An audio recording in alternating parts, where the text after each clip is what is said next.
Welcome to Plastic Model Mojo, a podcast dedicated to scale modeling, as well as the news and events around the hobby, where we hope to be informative and entertaining and help you keep your modeling mojo alive.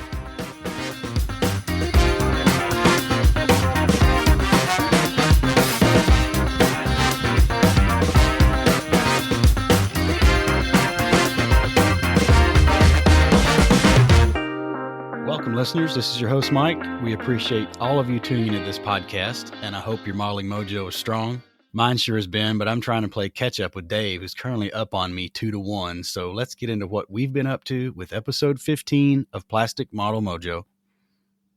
How's it going tonight, Dave? Not too bad, Mike. Not too bad. How are you doing? Oh, man, my mojo's been on fire coming out of the weekend. So I know. I was jealous. I wish I'd had quite the modeling weekend you did. I told you it'd rain. Yeah, well, it didn't in Louisville. I mean, it's what a difference 60 miles makes.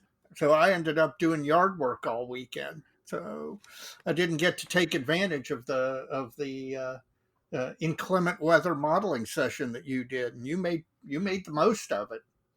Well, the days are getting shorter now, so it'll be dark. You won't have to do yard work after dark, unless you're one of those guys. Yeah, no.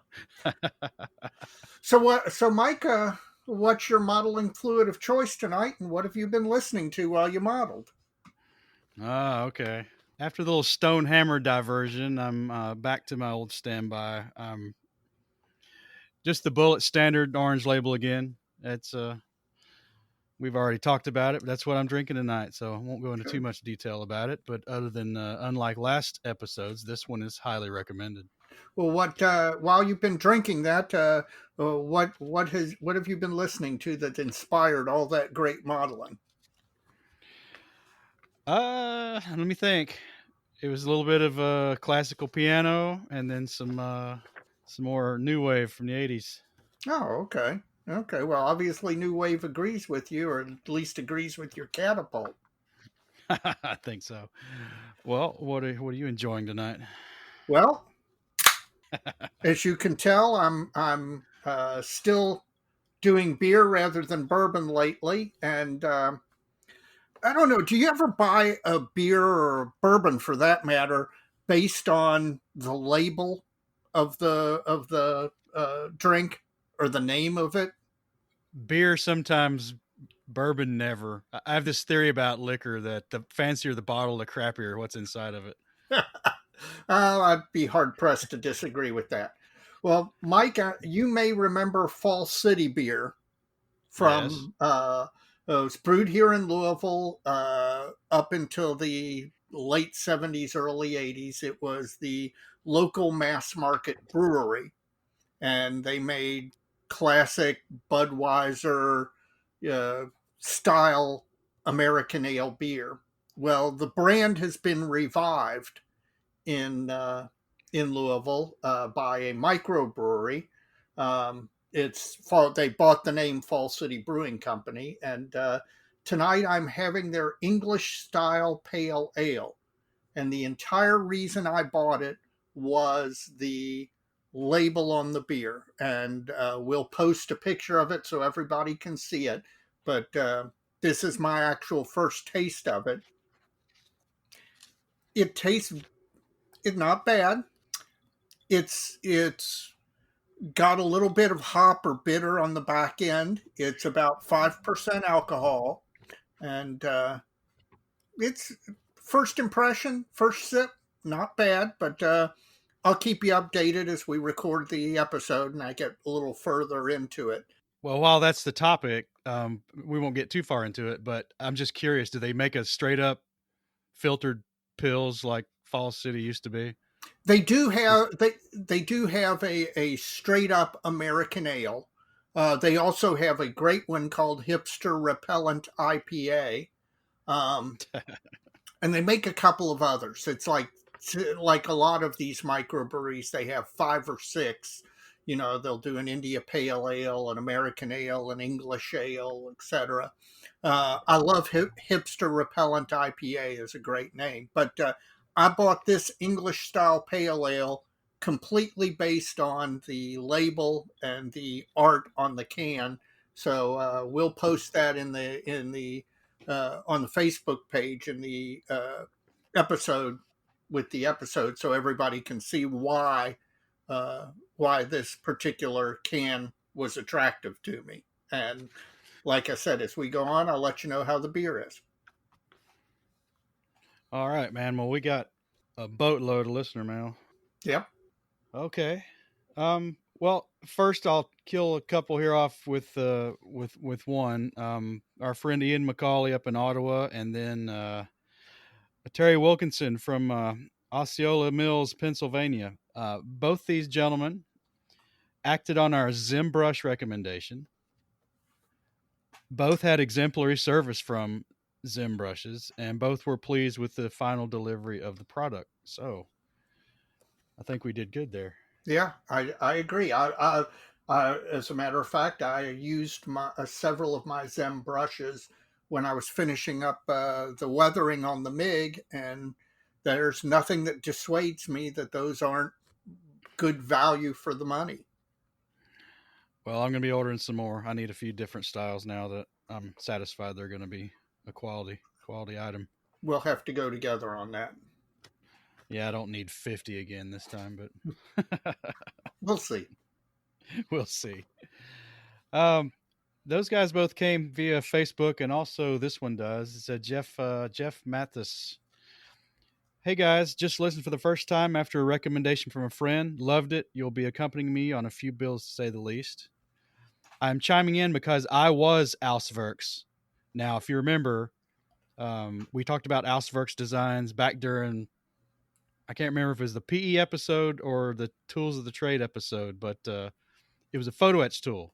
Oh, yeah, I remember it. And he says he has to say he enjoys the mention. You hit upon exactly what I thought regarding a PE tool. What about a handheld version of a brake? And with brake, he means a bending brake, like it's used to form sheet metal in a machine shop. I was watching a guy bending aluminum siding, and the light bulb went off. Took the idea to a good friend who's an engineer and as well as a modeler, and the rest is history. While it was wildly popular, it became a nightmare to produce with each new run, and since there was more profit margin with one T-shirt, he also sold custom T-shirts, armor-themed T-shirts, more profit margin with one T-shirt than any fender bender sold. It just wasn't worth the hassle. Wow. Well, so you're lucky cool. You have one. Yeah, I do. I imagine they're pretty hard to come by at this point. Well, maybe if enough of our listeners start clamoring for it, we can get him to restart production. I wouldn't count on it. It sounds like he's done with it. Geez, hard to believe. Okay, this one's from our pet peeve episode. Scott Gentry, and I did not get a. Yes, he's from somewhere in Utah. I'm not sure yet. Sure where. Scott says episode 14 was great. Pet peeve you missed. Manufacturers are still mold aircraft wheels and tires and tank barrels in halves. It's 2020 and there's no reason for it. Come on, man. I like that. I can tell. I mean, he needs to avoid mini art if he doesn't want round stuff molded in two halves. Yeah, that's true. Now, in defense of some of the manufacturers, part of the reason larger aircraft wheels aren't molded as a single piece is they're just too thick. Yeah, and they'll shrink and you'll get sink marks in them. Yeah. So that's when they mold it in two halves, they can core out the backside and make them hollow, and you don't have that problem. And saves them a little plastic.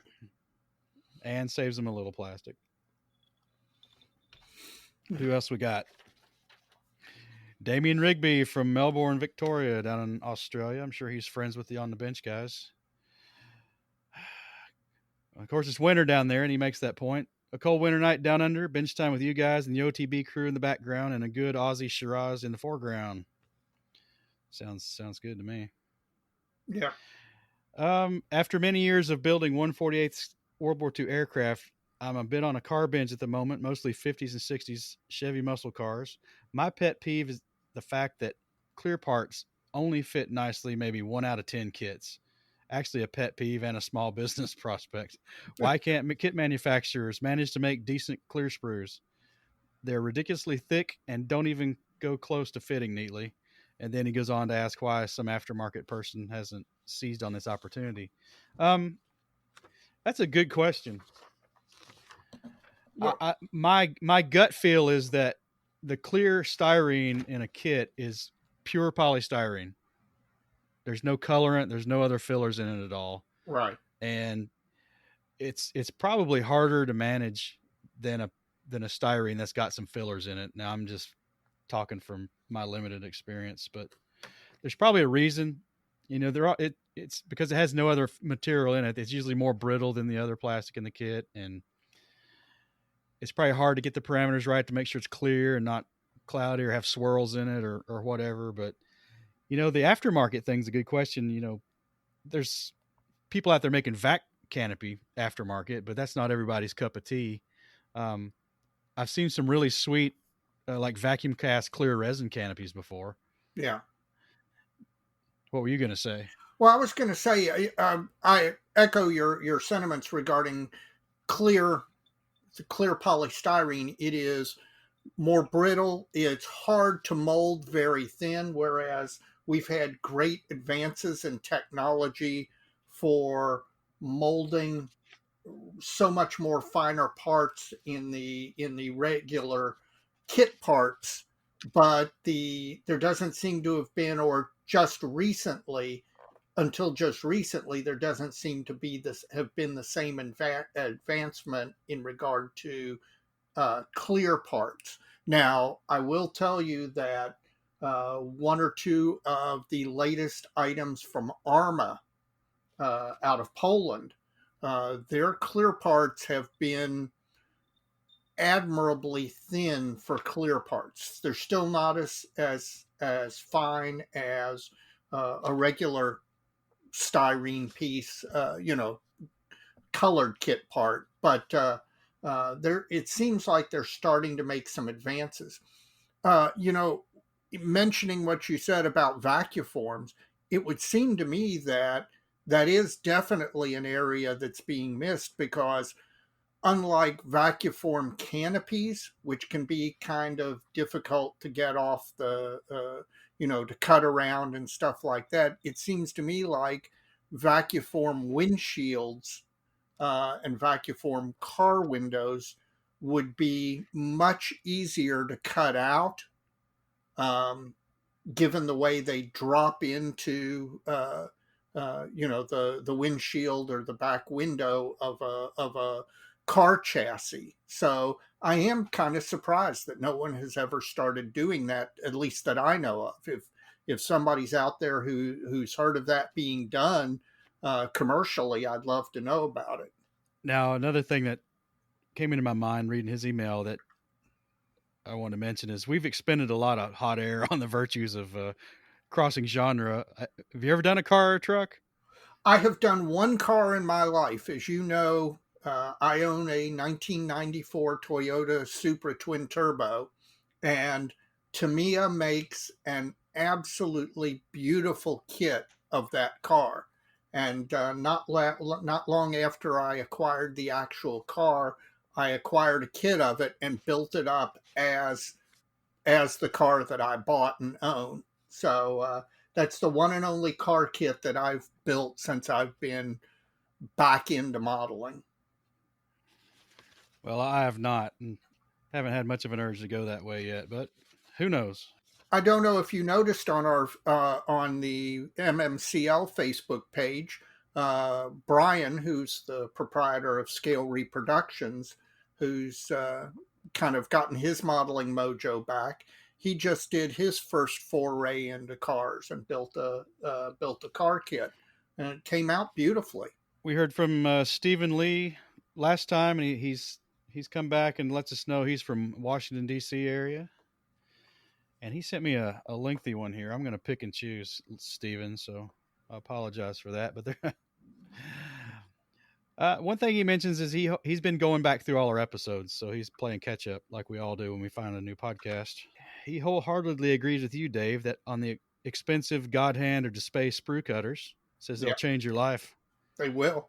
I'll have to look into that. Haven't pulled a trigger on that yet. Well, you got to get your thinner line cutter yet, but first, it's got to arrive. Checks in the mail. He's got a modeling disaster here. I'm going to share because it's pretty funny. Never solder while seated in athletic shorts. Oh, ouch! This gets better, especially those short athletic Tom in Finland style shorts we actually wore in the 70s and 80s. Folks just got to go Google Tom of Finland. I'm not going to get into that, but it's pretty funny. Hot solder is uncomfortable on your hands, worse on other more sensitive parts of your body. Ouch. I wonder if right or left was hanging out of the Tom of Finland style shorts. He's also got some good comments about 72nd scale armor. He says we need a modern M113 family of vehicles. He is absolutely correct. And another good one here is he feels that 72nd scale armor in general is underrated, especially in North America. He thinks it's a subgenre where the Payne Verlinden Furlow impressionistic style still thrives, and the pressure to pile on Baroque detail and technique is lower. And I like that term. That's a good term for some of this stuff. Baroque modeling. We're raising the IQ of modelers everywhere. Maybe not with the modeling fluid recommendations. Yeah, well, we'll see. Maybe we're fighting a give or take there. But anyway, yeah, that's some. Well, hang on. Modeling fluid of choice. Speaking of such, Burley Oak Bunker C Porter, and here's one we know: Dewclaw Sweet Baby Jesus Porter. Yep, great. That's good stuff. I have had that stuff, and it goes really well if you're up there in Southern Maryland and you're picking a bushel of crabs and drinking Sweet Baby Jesus. It's a good porter. Adam Greenwald's back again. Where's he from? Newcastle in the United Kingdom. Oh, his pet peeves, photo etch. Welcome to the club. Two-dimensional aspects of photo etch. He's got a beef with anti-aircraft guns in 1/350th scale, and then railings on 1/72nd scale submarines because it's all two-dimensional. It's all flat. Yep. You got to pile a lot of paint on it to get it to look around. Yep. Absolutely. Oh, we got one more. All right. David Darden from Atlanta, Georgia. He's got a lengthy one here too, but I'm going to cut into it because he's got another modeling mishap tale of woe and a question that might spawn some further discussion in a different episode. But where to start? He was building the Airfix 1/72nd scale B-17G with an all-clad aluminum finish on it. Ooh. And to keep from putting fingerprints on the metal finish, he was wearing a thin cotton glove on his left hand, like the type that coin collectors would use. Mm-hmm. And at the moment of the accident, he says, I had out a Post-it note that I planned to squirt a puddle of CA glue onto, and then use a toothpick or something to dab it onto the model. The nozzle developed a clog, and like a fool, my right hand squeezed the glue bottle a little too hard. Suddenly, the clog gave way, and a great spurt of thin CA shot several inches through the air onto my gloved left hand. Oh, that took a twist. That's not where I thought that one was going. It turns out that when CA gets aerated and then lands on an open weave material with lots of surface area and wicking, no zip kicker is needed to get an instant cure. As soon as the oxygenated CA soaked through the glove to my skin, it dried instantly, producing the same intense burn of heat that you described on the podcast. As a bonus, it also glued several spots of the glove quite firmly to my skin. The temptation to rip off the burning hot glove was pretty strong, but I was deterred by the fear of just tearing away chunks of my own hand. Eventually, I was able to soak the glued areas with enough CA debonder to get it off. But as in your mishap, that's your mishap, Dave. Yeah, that is. I took a few raised blisters away as souvenirs for anyone considering those cotton gloves. They are not safety compatible with CA. I have to tell you, congratulations. That has made it into Dave's top 5 modeling disaster stories. That one's great. Thank you for letting me laugh at your pain. You thought he's going to glue his model to his hand, didn't you? No, I thought we were going somewhere different. Those cotton gloves, while they are great for handling a delicately finished model, they're not like rubber gloves in that they're slippery. And if you are not careful and you're holding something in a cotton gloved hand and you don't maintain the proper grip, next thing you know, it goes sliding out of that gloved hand, crashing onto wherever it lands. But that was a much better story. I love that one. Thank you. Now, his question kind of involves paint color, and the two schools of thought being, paints mixed to match DOD or RLM, Federal Standard, Ministry of Defense, or whatever, and then the avant-garde stuff where they're kind of taking the scale effect into it. David, I'm gonna hang on to that question for a while. That's a very good question, and I think we might devote a little more time to it at a different time. So I'm going to stop with listener mail there. All So, right. folks, send us more listener mail. It's fun. Yeah, send me more disaster stories. That was great. And let me tell you, Mike, the English Pale Ale from Falls City is pretty decent beer. I'd drink another one. Well, you save me one. I'll be there on the 4th of July. You can I bring me will. one. I will have one for you. Now, this is the time when the episode where I remind everybody who's listening, if you wouldn't mind taking a minute when you're done with listening to this episode to go into whatever podcast app you're using and rate the episode. Please give it 5 stars. Help us drive the visibility of the podcast up in whatever podcast service you're using, so more people will see it and we'll get more great stories like somebody super gluing a cotton glove to their hand. So please do us that favor. We'd appreciate it.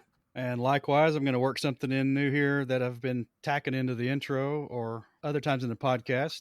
Just want to encourage everyone to continue listening to our podcast, obviously. But in addition, please check out Scale Model Podcast with Stuart and Anthony out of Canada. From those guys, they're up to episode 49, and their latest episode is part 2 of their interview with Lincoln Wright. Now, I don't know if you know who Lincoln Wright is. He's a very renowned modeler in the Maschinen Krieger and Gunpla kind of genre, and he's just a really, really interesting guy. He's one of the probably one of the only non-Japanese to work in that industry. Those guys have rolled up on episode 50 here. I wonder if we'll get invited to their Golden Jubilee. That would be a great thing to do. I'd love that. And also, please have a listen to On the Bench with Dave, Ian, and Julian out of Australia. They're up to episode 87. And this latest episode, the guys have a discussion on what kit they would develop if they were given the startup cash, which is kind of an interesting discussion.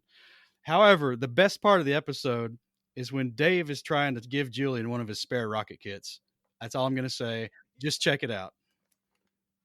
It's fantastic. I can't praise the On the Bench guys highly enough. The last couple episodes where all of the breaking news around Wingnut Wings, they were doing actual model reporting, and it's some good stuff. I love their segment on what would you kit if you had the kind of money to start a model company.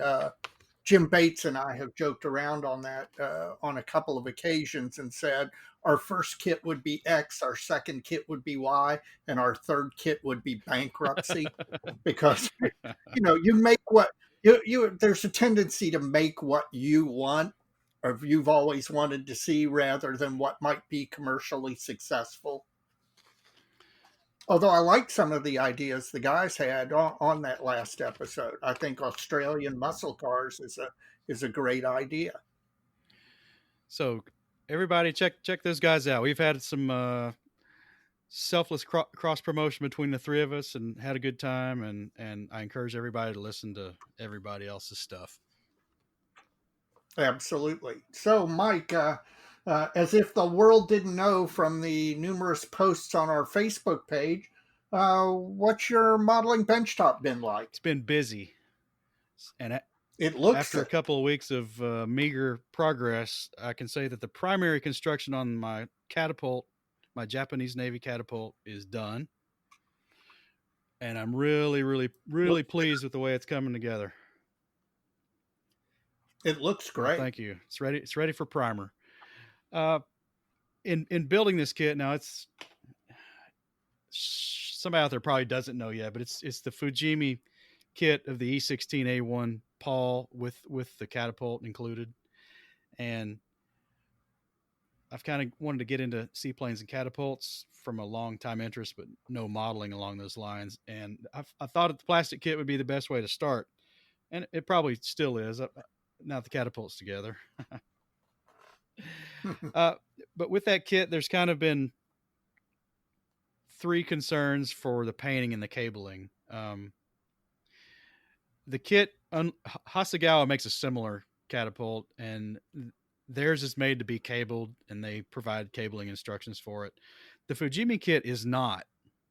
It was not meant to be cabled. It's just meant to be a representative model without a cable on it for the catapult. And what that means is that, like, a lot of the smaller pulleys are solid, kind of like the front gear on your Airfix MiG. Yeah. And so you got to drill all those out to get a place to pass the cable through them. And they're tiny too, so that's not very fun. And then there's some some pulleys that are single piece that are a little bit bigger. Well, no, some of them are small, some of them are larger, but they're molded as one piece. And not only do they not have a groove for the cable in them, they're molded with a draft angle on them. So, and what I mean by that is it's like a thin wafer disc, right? But the diameter on one side is a little bit smaller than diameter on the other. And it's actually, it's a shallow cone shape. It's not really a cylinder. And that's so they can get it out of the tooling. All your parts in your model kits are like that if they're not using slide molding. That's just the way you do it. So when you're cabling it, the cable has a tendency to slip off the thing all the time. So I got to keep that in mind. But I did a dry run, and it's going to work out. It's going to be fine. Another issue was that it can't be cabled easily when it's fully assembled. So you got to do something in the assembly to allow you to cable it as you're going along. But then it also can't be painted very well, especially the inner portions and the firing mechanism aren't going to be able to be easily painted if the thing's completely assembled. So after scratching my head for a couple of weeks on how to go about it, I kind of deviated from the assembly sequence, and I built it up with the top and the bottom and the ends, and then one of the sides, and left one side completely off of it. And now I can cable the firing mechanism, or I can paint it, actually cable it, and then paint the other pieces, and then just put it all together in the end and finish the cabling once it's all painted, and it'll all just fall together at that point. So I'm really pleased with the way, after I thought through that, how it would go together. Because if you build it like the kit tells you to build it and you want to cable it, you're in for a problem in the end. You're not going to be able to cable it. In addition to that, I'm still waiting on these seat belts from B&A Model World. They haven't shown up yet. So I'm trying to get all the assembly I can get done while I'm waiting on this. So now that the catapult is finished, I can't really marry the fuselage halves together yet. So that's kind of on hold. The floats for the aircraft and the engine cowling are the next things to go together. And then we talked about this the other night. I really want to fix the solid molded dive brakes. Now the E16 had dive brakes integrated into the forward struts of the pontoons or the floats. Kind of a really novel idea. And they've got some heavy perforations and slots in them. Well, they're solid molded in the kit. And I don't know. I think that'd be one thing I could do. And you're right. I can't help myself.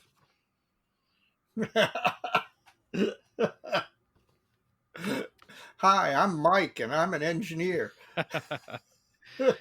So we'll see how that goes. You're bound to see that on Facebook if I figure out how to fix those things. So You'll do it. I have confidence. other than that, not much else. I need to finish something before you do. Yeah, I will say that. Well, you're in trouble on that score. That's what I hear. What's going on? Well, as everyone knows, I finished the MiG the last episode about 2 weeks ago, and despite promising I'd get beauty shots up of it, I've got a couple of quick ones with my cell phone, but I haven't taken formal studio light box photos of it. But since that's moved into the finished column, and I'm now up 2-1, um, the Special Navy Bibber German midget sub, which has been sitting in primer and kind of stalled because I didn't want to spray any metallics or other stuff while I was finishing up the MiG. I've now started painting the bibber, and it is actually pretty far along. I suspect that within the next 7 days, the bibber's going to have all its basic paint on it, and then we're going to get into weathering and stuff like that. So it is easily possible that in the next 20 to 30 days, I'll have a third kit finished for the year. No. Take that. What's your personal best? A 5. Oh man. In 1996, I finished 5 models in 1 year. That's my personal best. And one of these days when we're together drinking a beer, I'll tell you how I remember that. Now, you've gotten your revenge a little bit on me because the item that's on the construction side of my bench is this Trumpeter M30 Soviet field gun, which frankly I thought would be a lot easier and a lot fewer parts than it is. This sucker's kind of complex, and I'm particularly feeling handicapped in that this isn't my area of expertise, and so I'm looking at all these parts and glue here, glue there, and I'm not exactly sure what some of them are. I mean, some of them I can figure out. Other ones I'm not so sure about. But I will say I'm enjoying it. It's more complex construction. I think I'm going to enjoy, once I get it all together, painting it and trying out some of the weathering techniques.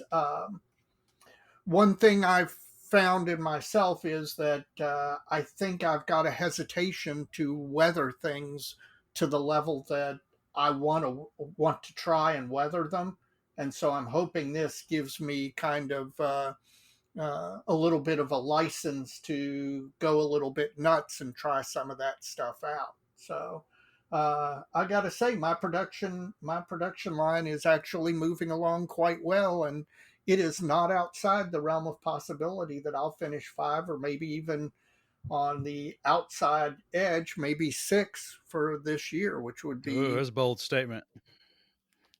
Yeah, which would mark my modeling mojo's return, especially since I'm not going to get to go to the IPMS Nationals this year. Of course, no one is since it's been canceled because of the COVID. So, in theory, that'll give me another week that I normally would be out of home and out of pocket, and be able to devote some modeling time to. Well, the M30 must be tough because a little bird told me you brought the wheels over to the workshop and worked on them for 45 minutes. I did. Those are the Hussar wheels, and I got them. I got them done. In fact, they're ready to prime. That's one of the things that I'm going to do here soon is prime those wheels. Now, I did make an executive decision, which is that the only difference between the M30 early and the M30 late wheels is a different tire and tread pattern, and frankly, I took a look at both of them. Hussar gives you both sets of wheels, both tread patterns in their set for the M30, and I took a look at both of them. I like the tread pattern better on the late wheels, so I'm going to use the late wheels on the early M30. I figure I can more than justify doing that. Well, I hope to see that one finished soon as well. Yep, you and me both. All right. Well, is that all you got? It's a lot. That's where we are. Well, since we've hit upon our favorites and not so favorite kit announcements, it's time for that segment again. All right. What have you seen in the last month or so that piques your interest or not? Well, number one, and this should be out very, very soon, is the Azure is doing or Special Hobby, I guess, is doing the B10 slash WH2. It's the late 1930s US B-10 bomber. Was also sold to the Dutch. Was used in the very early days of World War II. The Chinese also had some. And this has been a kit that people have wanted for a long while. There was a Williams Brothers B10 that's probably 50 years old plus and a bear to build. But this one is looking good. It's right on the cusp of being released, and it's been high on my list of wanting for a long time. So I'm really looking forward to that. How about you? Well, before we get on to mine, do you fancy doing a yellowing one, a blue and yellow one, or a olive drab and yellow one, or a Dutch one? Well, number one is a Dutch one. Because one of my big areas of interest is the Netherlands, East Indies, and Burma and Singapore in early World War II. So that's the Dutch one will be the first one. The There were a couple of B10s in the Philippines that were all over aluminum. The paint had been stripped off them, and they were all over aluminum. And they were a couple of them were actually delivered to the Philippine Air Force, which was a fledgling air force that was being built up in anticipation of the Philippines becoming an independent country. Um, Unfortunately, while there are pictures of P-26s that were transferred to the Philippine Air Force and put in Philippine markings, there are no pictures of any, at least that anybody has found, of any B10s with the Philippine diamond on them. But I would love to build one just as a. We know a couple were transferred to the Philippines Air Force, and I'd love to build one and mark it that way, even though I've got no photograph to back it up. So, what's something that you've been anticipating? I think it's the year of the T-34. It does seem that way. Ryfield is going to be offering a T-34-85 from Factory 174. Now, there's already one of these out there. This is what the AFV Club kit represents, but I'm not sure. I don't have that kit. It's a late war, like in the last 5 or 6 months of World War II.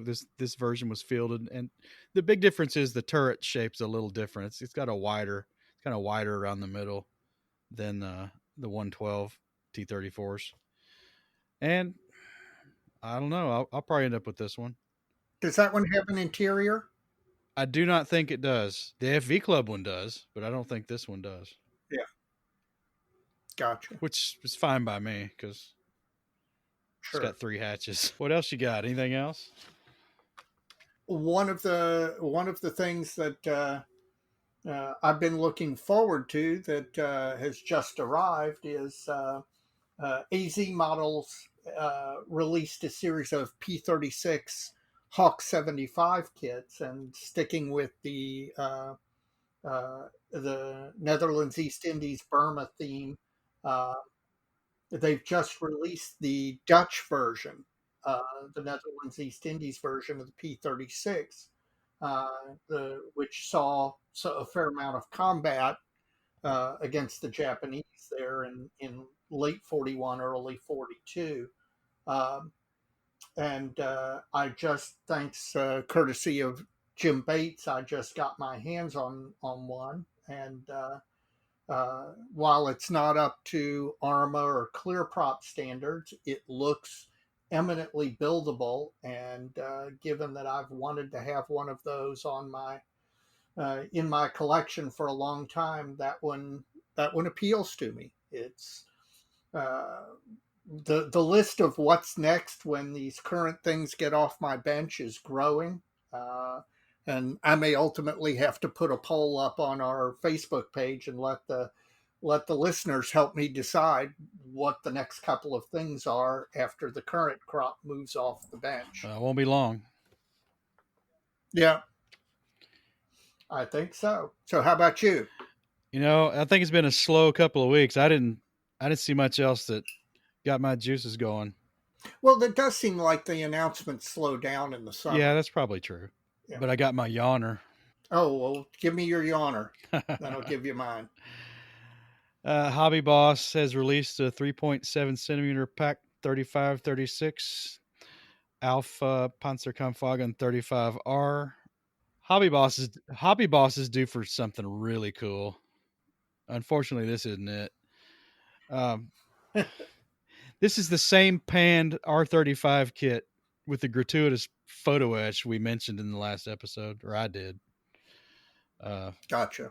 I referenced the Terry Ashley review on Perth Military Modeling site, and I don't know why they even bothered with this one. I guess you could cross kit it with the Tamiya R35 and do something kind of cool, but it's a little pea shooter on a R35 with no turret. Is basically what it is. Given that doesn't Tamiya have that same gun available too? Yes, but it's got a really modified shield on it for the self-propelled. So, well, Tamiya's kits. Because I was wondering if Tamiya might do the same thing, and take their R35, which is reportedly a really great kit, and bash something like this together. I don't know. Tamiya's Pack 36 is like from the 70s vintage. I mean, there's a lot better. There's a lot better ones out there now. There's a couple. There's a Dragon one, and I think there's a one of those more obscure Hong Kong makers, Rich or somebody like that, makes one as well. I can't remember who. I actually built that Tamiya Pack 36. I actually built that in 1996. That was one of the 5 kits that I finished in that year. So I don't know. That was not too exciting for me. That one makes me yawn. So that's my yawner. What about you? Well, AMG, which is a company that did something really good when they released a series of early ME109s, the A through D, which 72nd scale modelers have been wanting a good kit of for quite a while. They've announced a Russian and German ball tank. Now, if you ever watched Night Shift's YouTube channel, one of the first things that he did was he did a 35th scale one of these sci-fi steampunk ball tank things, and AMG has now released one, or is announced they're releasing one in 72nd scale, both as a German and as a Russian ball tank. Now, is it the same vehicle, the fantasy one, or is it the actual real one? I do not know. If BT-102 Spheroid, I do not know if that's the thing that they actually did, or if that's the a fantasy jacked up version of it. But it just I got nothing to give to that. It just no interest whatsoever. You said AMG, right? AMG, right? Where are they from? I think they're out of the Ukraine, but I could be wrong. I think that's right. I've got a kit of a Soviet Aerosun, the propeller-driven Yes. ski vehicles that Yeah. I picked up from them, and it's not a bad little kit. So No, their 109s are really nice, but maybe there's somebody out there who's been waiting for this kit all their life in 70-second scale, and if so, more power to you. But 70, no, it's like the not size of for me. a freaking marble. I mean, how big is it? I would think it's about the size of a quarter, would be my bet. Maybe smaller than a quarter. Uh, Maybe a ping pong ball. Exactly. Well, tonight we have chosen as our special segment a subject we've hinted at for quite a while now, and YouTube for the scale modeler. Now, YouTube is just an incredible resource for all kinds of stuff, not just modeling related. I go down music rabbit holes at night sometimes and don't come out for hours past my preferred bedtime, but a lot of fun stuff. But for our hobby, Dave and I have picked some of our favorites, so we're going to talk about those a little bit and have a go at it. I'll let you start. All right. Well, I just mentioned Night Shift. That's actually the first YouTube channel that I ever got into in any serious way. There's a man named Martin Kovac who runs he's known by the nickname Uncle Night Shift, runs a YouTube channel called Night Shift. That's Night Space Shift. He's somewhere in uh, Czech Republic, Slovakia, somewhere in there. He's Central European. And he does some of the best modeling instructional videos on YouTube. Now, he's strictly armor. And in fact, that's a subject I'll mention. It seems like YouTube has a lot more really good armor channels than they do aircraft channels. But his quality of production is fantastic. His instruction and the clearness of what he's doing and how he's doing it and how he's showing you how you can do it, fantastic. Um, I don't know that I'm brave enough to try some of the things he does, but after I watched his 70-second scale build of a Trumpeter Char B, I went out and got one because I'd like to attempt what he's done. It's very inspirational as well as being very educational. So I'd love to sit down to talk to the guy because his production values are incredible, and that's a big plus when it comes to instructional YouTube YouTube videos. So I highly recommend it. That's probably the channel that YouTube channel that I recommend above all others if you got to pick just one. Well, So he's a funny guy, and I'm a big fan as well. And yeah, you're right. Highly recommend Night Shift. What always struck me is how good his grasp of the English language is. yeah, Um, I would love to interview him. If you're out there listening, please reach out. We want to interview, and that's one of the things I want to ask him is where did he pick up the American idiomatic English because he's really good at it. sure makes Fridays enjoyable. It does. Well, So, what's one of uh, yours? my first one is Scale Model Workshop from Paul Budzik. Mine aren't in any particular Okay. order of favoritism, but that's the one I got up at the top of the list. Paul Budzik was a frequent and popular contributor to Fine Scale Modeler magazine back in the 80s and maybe into the early 90s, and from which I became a big fan of his work, just because he approaches a lot of things the same way I do. Uh, he's a dentist, and my father was also a dentist. So Paul was using a lot of these materials and techniques that were kind of unorthodox to most people, but they were accessible to me when I was modeling back in those years, because I could go down to my dad's dentist office and get acrylic resin powder, or use his vacuform machine, all that kind of stuff. Um, Yeah. He's a really interesting guy because he's very, very focused on construction and technique. And he does tend to take kind of the Rolls Royce approach to everything as far as what tools he's using and that sort of thing. But a lot of what he does is a little enigmatic, because he's got a series out there. He's working through the A20 Havoc. I guess he's using the old Yeah. monogram kit. And for example, he's completely rebuilding the skate ring in the rear gunner's position, machining it out of brass. Incredible piece of work, right? Yeah. And then, by his own admission, when he's done, he's going to hang the model from the ceiling. He'll know it's there. But if you really want some in-depth look at technique and different types of tools and that sort of thing, and some very kind of old school approaches to modeling situations, I really recommend his videos. He does a really good job. He does a really good job at everything he touches, I'm sure.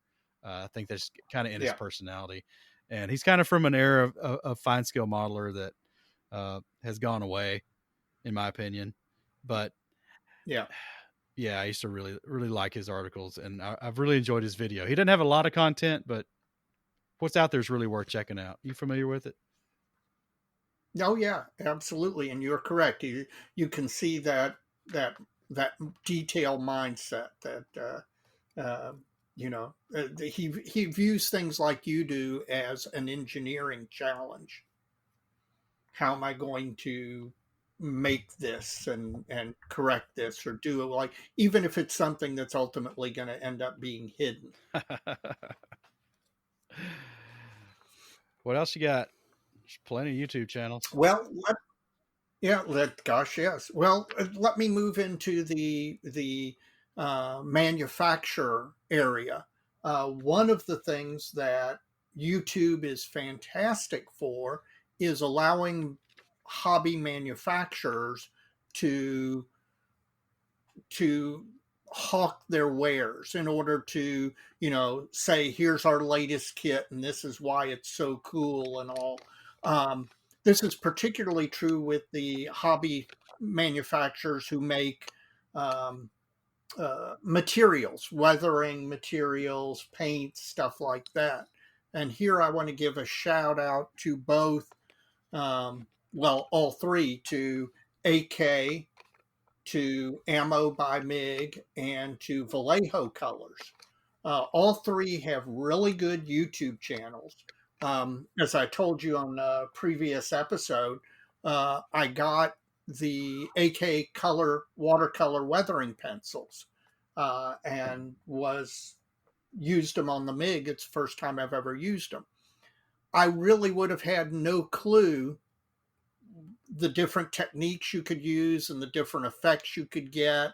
Back in the old day, whenever there was something new, you either got it because somebody in the club used it and they could put on a demonstration at the club meeting, and that's how you learned.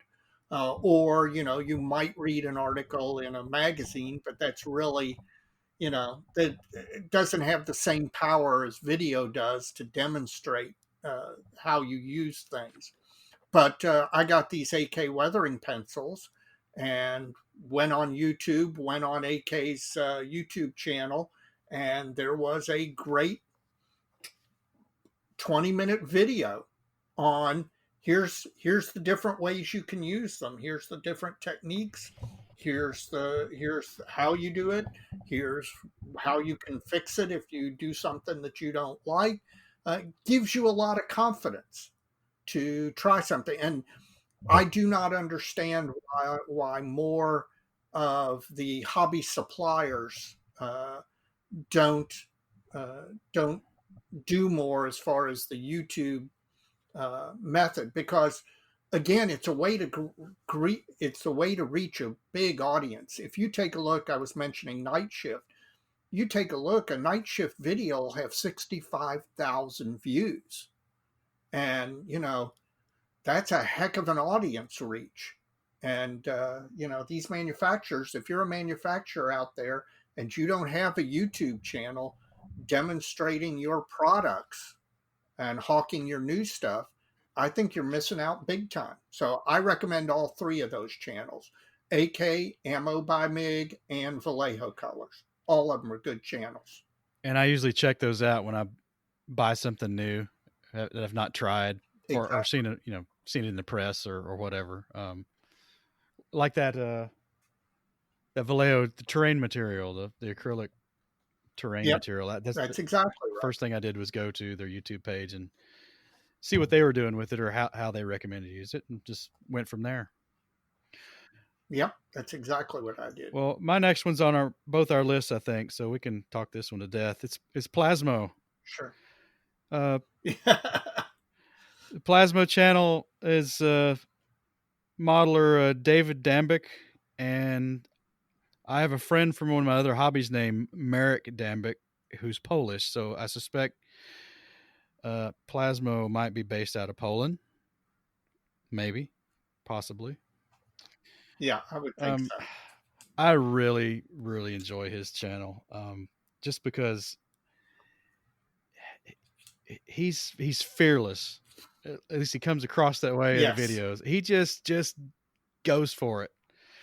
We were talking the other day that F-18 Super Hornet. Did you ever go watch that? Yeah. Yes. Just cuts it to pieces because he wanted to do a folded wing drop flap model and just literally saws it into freaking 20 pieces. And then he goes on to cast the parts he makes to put it all back together, but that's a whole nother video. But the fact that he just went for it was impressive. He's also got some really nice small scale dioramas.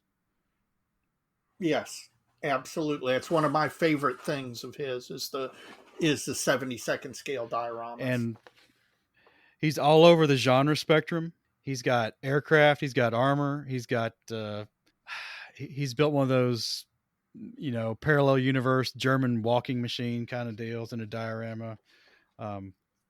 He's got a lot of videos. I don't know. I think there's some cars and motorcycles out there he's done. What else makes him be on your list? Again, it's a joy to watch. I think a lot of modelers, or at least some modelers, are like myself in that, we build slow and therefore we build timid, because when you're building slow, you're putting, so much, not necessarily so much time into the actual model, but it's taken you 6 months to get to that point, and therefore you're afraid to do something wild or unusual. He's just entertaining as all get out, very productive, cross genres. Again, as I mentioned earlier, one of the things I've noticed about YouTube is there's a lot more armor, or it seems like to me, there's a lot more great armor content than there is aircraft. And his is one of those ones where, because he does all across the spectrum, you can get some really good aircraft stuff. So I love it. I watch this stuff whenever it comes out. Now, another thing I like about him, or I've noticed about him, he's very cost conscious. He mentions this in a lot of his videos, and he uses a lot of homemade tools, and he's not heavily vested into a lot of these kind of avant-garde weathering products. He kind of uses a few tube oils and some Tamiya Panaline Accenter and just goes to town. And in fact, I just watched one a couple of days ago where he makes his own PE bending tool out of a metal ruler. Well, he's kind of the anti-Budzik. I think that's a good way to describe it. You're absolutely right. Yeah. Because Paul would buy 4 PE benders and throw 3 of them away and use the best one. Yeah, absolutely. So what's next from you? Well, this one makes a point. There's a naval historiographer who goes by the name of Drachinifel. That's Drachinifel, and he's British. You can tell from the accent, and he's a naval history guy. And it's not a modeling channel, but it is a really really good channel. He goes through. He does some videos where he describes a battle or uh, a, ship development or stuff like that. He does other videos where he talks about particular countries' developments of particular classes of ship. Then he does videos just on a single ship in detail over the life of its development and use. And the point I'm making from this channel is, and I'm not a ship modeler, but I love watching his stuff. It's extremely entertaining. Um, but part of the point of this bringing up this particular channel is that YouTube isn't just limited to modeling instructional videos for the modeler. There is stuff out there for research, for modelers doing, looking for photos, for details, for stuff like that.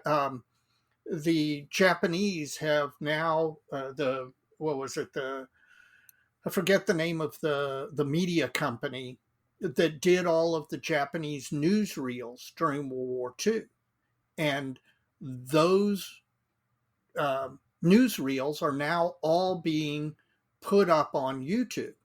And so there is a ton of propaganda videos and newsreel videos of of actual wartime film of different Japanese aircraft or armor or soldiers or Navy or whatever.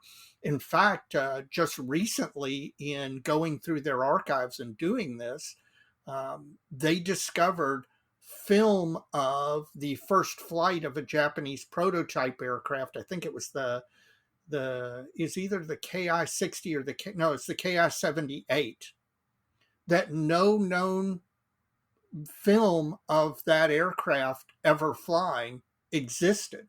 And one of these newsreels that they came across and posted on YouTube is the first ever film of that airplane during its first flight.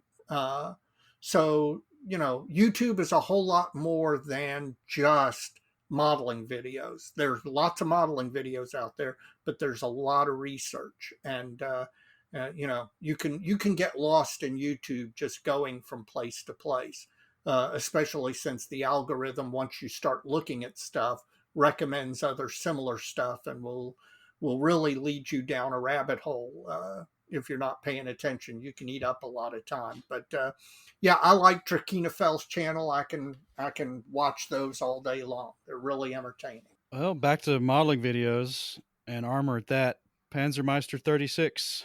Yep, absolutely. This is the YouTube handle for a young man named Evan McCallum. He's again a young but very prolific modeler. He's actually been at this about 6 years at this point, so he's been in a long time for a YouTube channel. Yeah, he started, I think, in high school. Well, I've got a note here. He's literally grown up on YouTube. I mean, voice change and all. It's like a child actor on a sitcom, right? They grow up in front of your eyes over the years. You just don't realize it. But he has a very similar background to me. He's an armor modeler, and he's got a railroad interest as well. And then he has a strong interest in like Sturmgeschütz 3s and T-34s. It's kind of uncanny, really. Most of his videos are finishing techniques along that vein, but he's getting better and better and better. And we're actually trying to get him on the show. So, Evan, if you're listening, offer still stands. He had a video recently about weathering olive drab. He's a Sherman he's building, and I messaged him via his Facebook page related to his channel that I thought it was one of his best videos yet because it was very succinct, very digestible amount of content, and he had all these pop-up graphics with his paint formulations in it, etc. And he's getting really good at it, and I'm just curious to talk to him.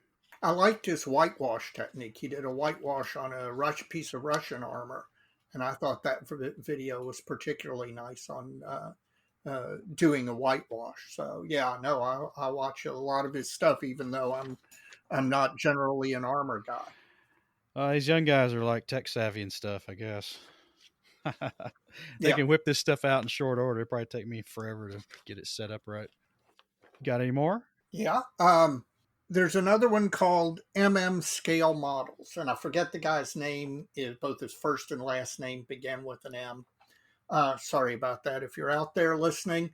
And he does a really nice YouTube channel. Again, he does a lot of aircraft, and I appreciate that because again, I don't find as many good aircraft YouTube channels as armor YouTube channels. So his are really nice, and you get a build of a particular item beginning to end, as well as some technique stuff. Just another one of those channels that I really enjoy watching. So, how about you? Yeah, I've got a couple more. I kind of like watching Will Patterson's videos. Yeah. Will is well, first off, he's another mechanical engineer, so there's a perspective there that I can kind of connect to.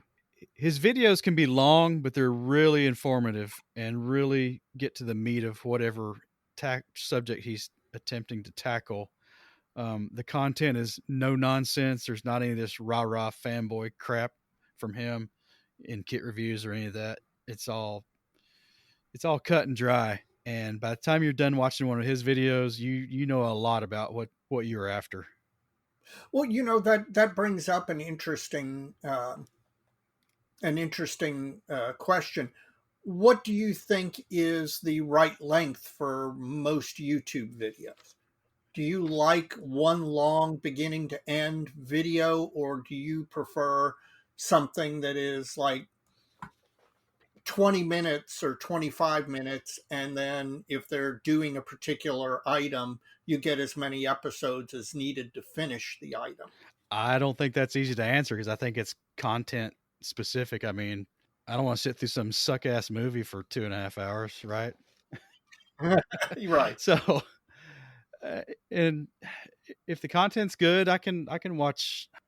I don't know. I don't have a good answer for that. It's got to be the content has to be good, and I got to learn. I got to learn something.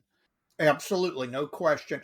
I tend to prefer the uh, the 20-minute episodic kind, just simply from the standpoint that it's hard for me to block out an hour or an hour and a half to watch a YouTube video.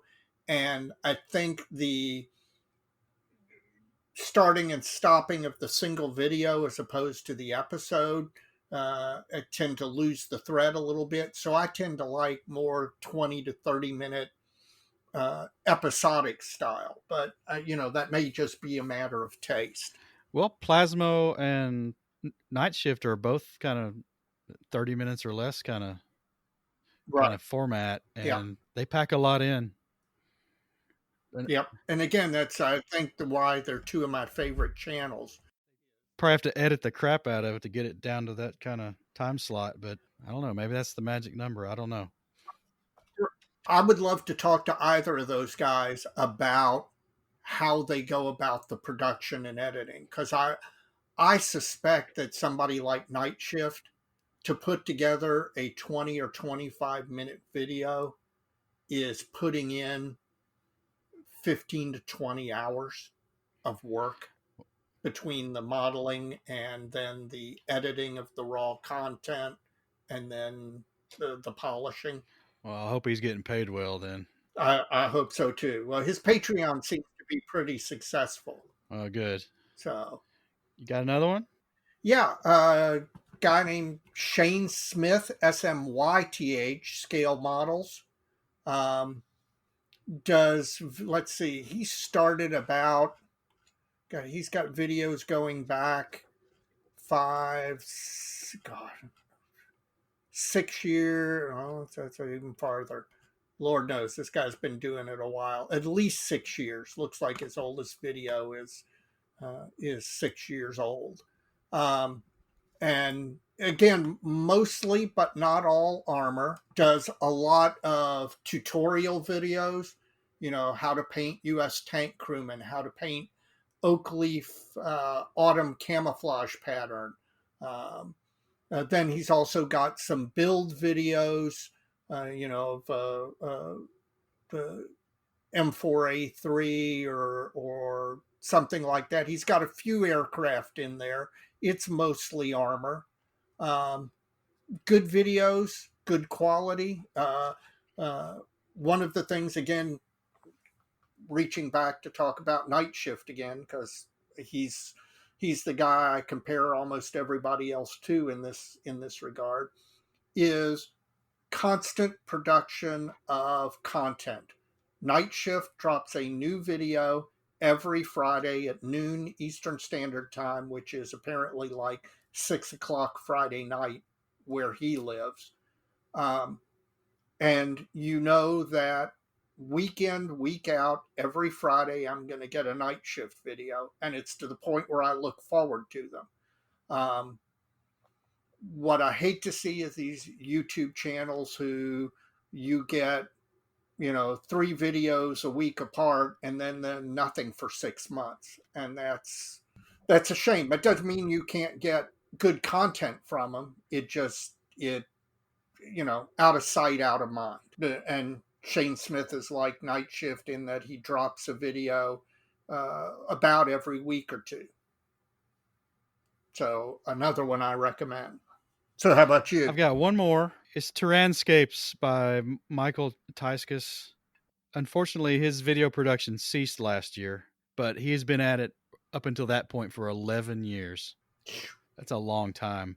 Now, what's the name of that channel? Tyrandscapes, Terranscapes. Okay. Now it's a lot of good content, especially for the small scale modelers. Because he's coming at the hobby from a kind of wargaming, Warhammer, fantasy gaming kind of perspective. But it's mostly terrain modeling in smaller scales like that, and it's got some neat videos. And what I enjoy about his stuff is that it's neat to see somebody trying to do something that I might try to do, but coming at it not as like from an armor modeling or plastic scale modeling perspective, but from this other hobby genre.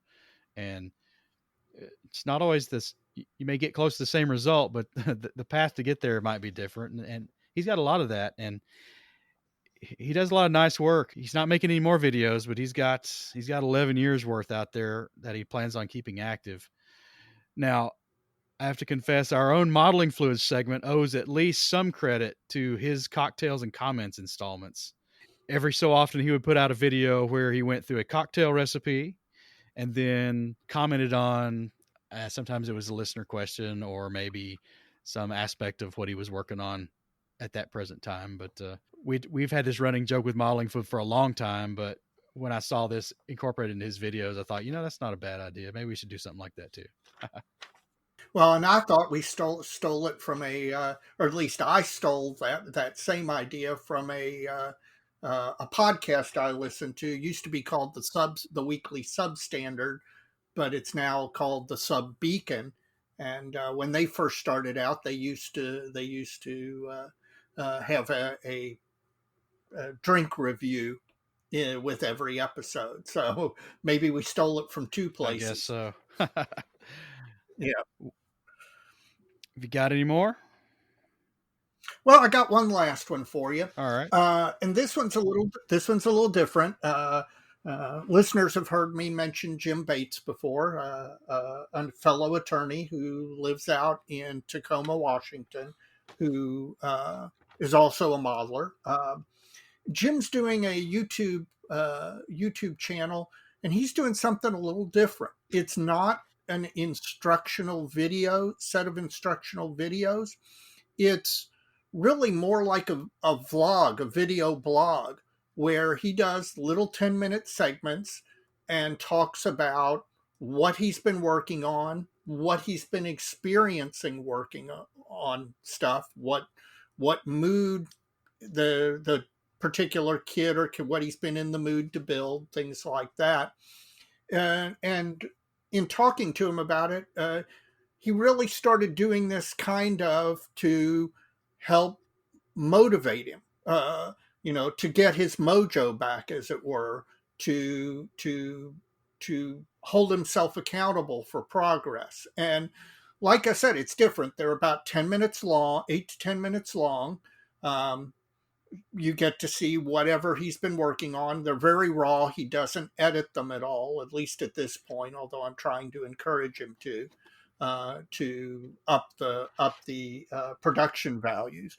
But it's a different approach to a YouTube channel related to modeling, and one that frankly I think has some promise. If you're out there and you're listening and you have trouble, you go through long dry spells or something like that, or you find yourself building and then losing motivation, maybe you might want to consider trying this. I mean, recording a YouTube video isn't really very hard now that we all have these cell phones.